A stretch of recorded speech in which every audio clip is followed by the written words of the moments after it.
guys, greetings and salutations. I know it's been a while. I can't even remember the last video that I recorded, but just wanted to make a quick little video just talking about, of course, my sister locks and what I've been going through or what I've been up to. I am 4 years and 6 months locked now. August will make 5 years for me.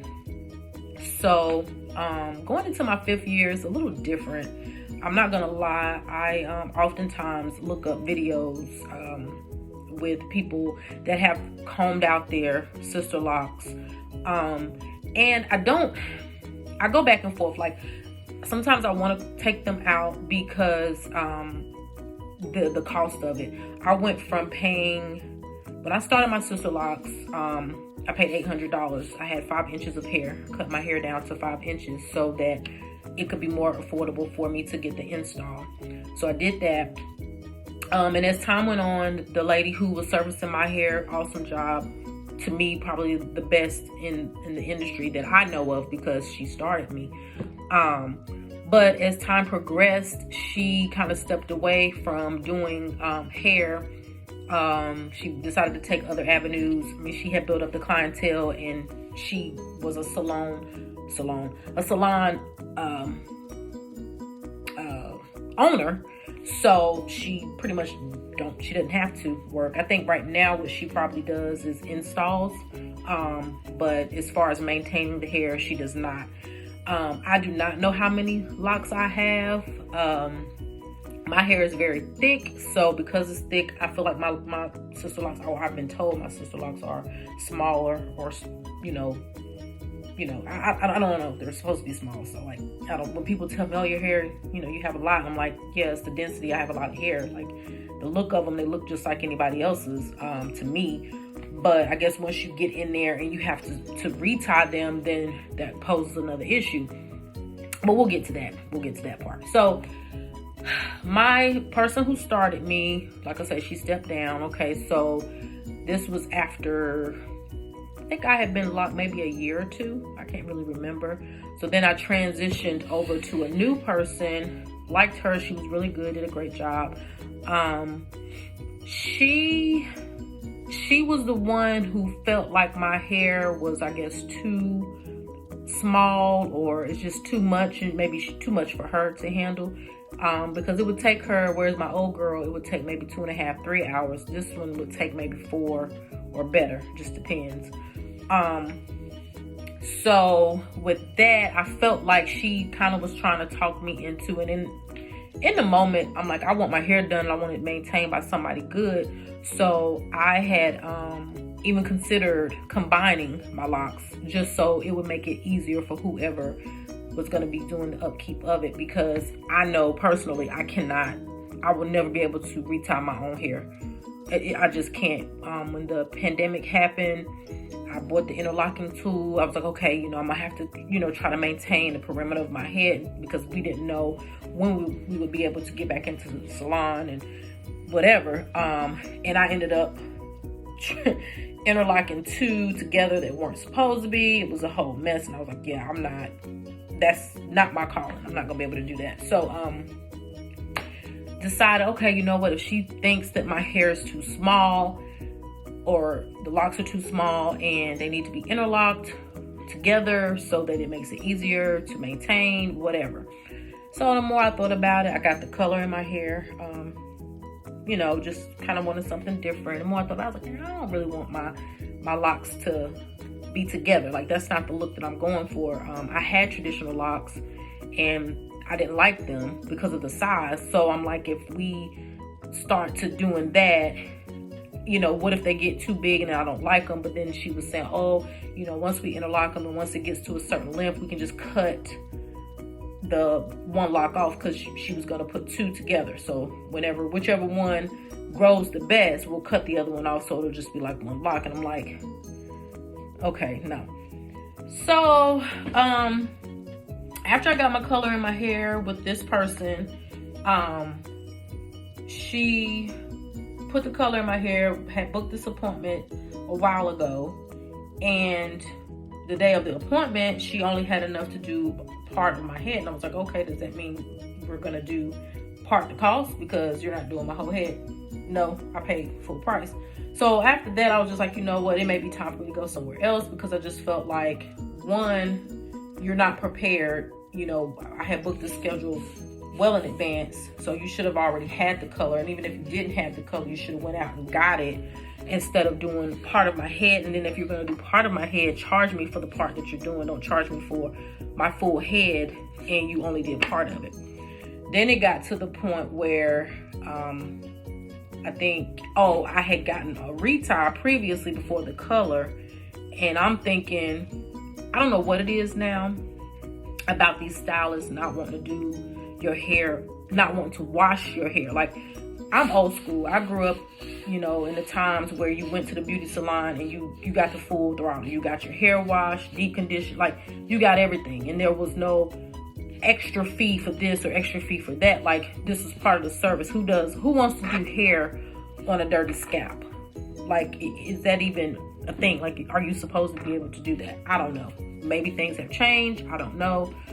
But I had gotten my hair retied, washed, so whenever she got ready to put the color in, she was saying something about, you know, she put the color but not to like wash it or something. I can't remember. Whatever it was, I was just like, so you mean to tell me because...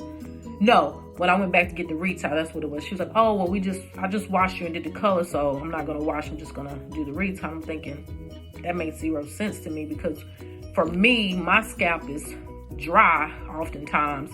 So once you go in and start doing that retie, my scalp is dry, so it needs to be washed because it's flaky. Like, you can spray oil or whatever in it, but it's still going to be flaky if you don't put some actual water to it and treat it as such.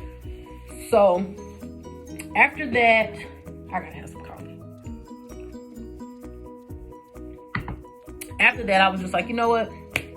It may be time to move on, find somebody else, because I just feel like this person is halfway wanting to do my hair. Like, it's too much for them. And instead of them just being honest and saying it, they just trying to be flaky. And even after the fact, after I left them and I was like, okay, maybe take a little break and then I'll go back, she wasn't trying to book at all. So I was like, okay, cool. That door apparently has closed. So it is what it is. So number 3, now I'm on my 3rd person that I've had in my head. And I am a one person hair person. Like, I don't like multiple people in my head. I feel like each person's energy and things are different. My head is my crown, hence the name Crown of Glory. I don't want everybody in my head or in my space. That's just me.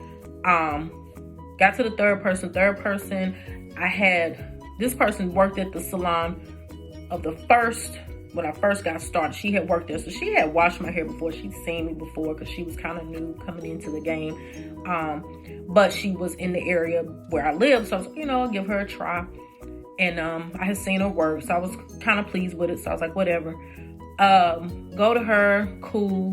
One particular day, I think she had a procedure or something that I didn't know nothing about, but I had scheduled. And then I said, well, hey, you know, if you can't do it, let me know. Because I'm like, if you can't do my hair, I can potentially try to find somebody else, because I don't like to get off my schedule. I tend to go 6 to 7. Anything after 7 is going to be way too much, and they're going to charge me extra because of my hair. So she didn't show up. For me, you don't show up and you don't communicate, and then you say that you communicated and you didn't communicate. I'm not playing that game with you. I don't have the time to do it. I just don't. So after that whole incident, moved on to now the person that I go to. This person's really good. Only thing I don't like is I feel like she's not very gentle. Like, she'll tell you, she's like, this is what she says. I tell my clients, hey, if you're tender-headed, you might want to take something before you come in. And I'm like, I'm not tender-headed, but it literally feels like she's ripping through my hair. And it does hurt sometimes. But at this point, I'm in a situation where I literally have there is a wait list for other people who do sister locks in this area. And they charge way more than what I'm paying and what I'm willing to pay. So I'm kind of stuck where I'm at. The only thing I don't understand, or what I'm noticing now with the Sisterlocks, and I don't even care anymore at this point, I noticed that a lot of girls or a lot of stylists are using crochet tools instead of the actual interlocking, Sisterlock interlocking tool. Now, even with my lady that I started out with, she would go between the tool that she got when she took the course to another tool. Like, she would kind of use two different sets of tools for, I guess, certain parts of the head. But I'm noticing more now, more people are interlocking their hair versus Sisterlocks. And I would tell people, if I had to do it all over again, I would definitely just do micro locks. Micro locks wasn't a thing when I got my hair locked, or at least I had never heard of it, but it's a thing now. And I've even seen where people start off with the interlocks, and then eventually they move over into maybe palm rolling the hair, because honestly, for me, if my hair was traditional, I can palm roll. I can do that. That's easy for me. But the interlocking, I cannot maintain that myself. So because I can't, I have to rely on someone else. Hence why I'm going back and forth. Like, you know, my goal was to get to 7 years. I just felt like that was the year for me to say I'm done with my locks. But I don't really have a necessarily hair plan after. Like, what if I take my locks out, then what? Because I'm not wanting to wear weaves and all of that, because I just don't want to invest into that. And I do like wearing my own hair. But I've done the math for the last 4 years and some change. Your girl done spent well over 9 G's in hair, in maintaining the hair that I got on my head now. That's a lot of money, you know. That's a lot. And hindsight, I thought me getting my Sisterlocks would be more of an inexpensive way, because instead of getting my hair done every 2 to 3 weeks like I was doing before, now I'm getting it done every 6 weeks, maybe 7. And I'm not getting styles. I'm just getting it maintained, and that's it. But it's at a cost. Like right now, I'm paying $170 for my retop.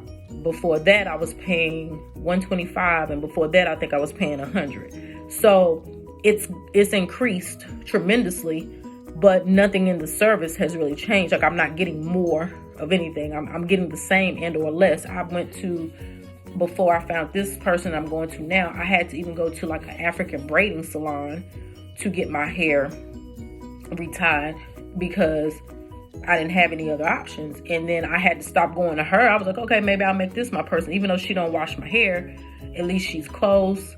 Her prices were decent. But then same thing. Oh, your hair, I'm going to have to charge you. I think that she wanted to charge me maybe $200. And I was like, you don't even wash my hair. You're not doing nothing to my hair other than retime. I'm not paying you for that. So I was like, okay, thank you for letting me know. It's been, I'm not trying to make this video super long, but it is what it is at this point. It has been since my person who started my hair is no longer doing, like, I wish she would have said what her intentions were, because that may have made me think, like, do I want to continue with this style? Because if she's my person that I want to do my hair, because she was my person, if she's not going to be doing it in the next year or so, do I still want that style? But maybe she knew, maybe she didn't know. I don't know. That wasn't a conversation that was ever had with me. I remember sitting in her chair and her telling me, the next step, and I was just like, what? And she's like, yeah, you can go to someone here. And I'm like, nope. Nobody in the salon outside of her, to me, and that's at that time, was good enough for my head, for me. I didn't think. I just didn't see. I could see their work, and I'm just like, it's not, for the prices that were being charged, it wasn't worth it. They weren't up to that caliber. But, it is what it is, I guess. People change their minds, or they stack their money up how they stack it, and then they just leave you in the wind. That's kind of how I felt. So at this point, going into year 5, I'm experiencing more dryness of my scalp. I don't know if it's maybe the products that this new person's using. Maybe my scalp may require more. I don't know if it's my hormones. I am 40 now, so it could be that. I just know it's itchy often.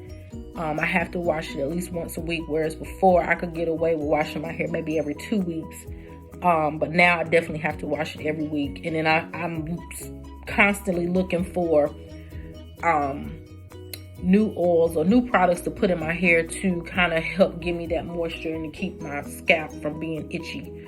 I actually posted something on my Instagram asking other lock beauties, like, what are you guys using? What are you putting on your scalps, you know, to help with the itchiness? Because I know I'm not the only one. I remember when I first got my hair done, I don't recall it being that itchy, but I know that was one of the things, you know, you could look out for. But I don't recall my hair being itchy like that. It's more itchy now than it's ever been. But I do still love it. I got a hairnet on it now to keep it kind of in this bun, but I do still love my hair. And that's why I go back and forth. Do I want to cut it? Do I want to comb it out? You know, what I want to do. And then I'm like, what are you going to do with your hair afterwards? Once you comb it out, how you going to wear your hair? And I just don't. So I'm probably going to be like this for longer than 7 years. But yeah, that's where I've been. I've been chair hopping, trying to find somebody to do this hair. Yeah, that's it. But yeah, if you guys have any questions, if you would like to know anything, let me know down in the comments. I will try to post. I don't post because there's just so many things out there on this channel on YouTube that you can kind of look up and do research and get information from. So I don't ever think about posting, to be honest. And my house is never that quiet for me to sit there in the room and be able to talk to you guys, because as soon as I hit that play button, my kids or my husband or somebody is gonna be in the background. What you doing? So I don't even try at this point. I just don't. But yeah, that's my rant. 17 minutes. I know it's super long. Sorry guys. Like I said, if you have any questions, comments, whatever, just hit me up and I'll try to answer them as I can. Talk to you later. Peace.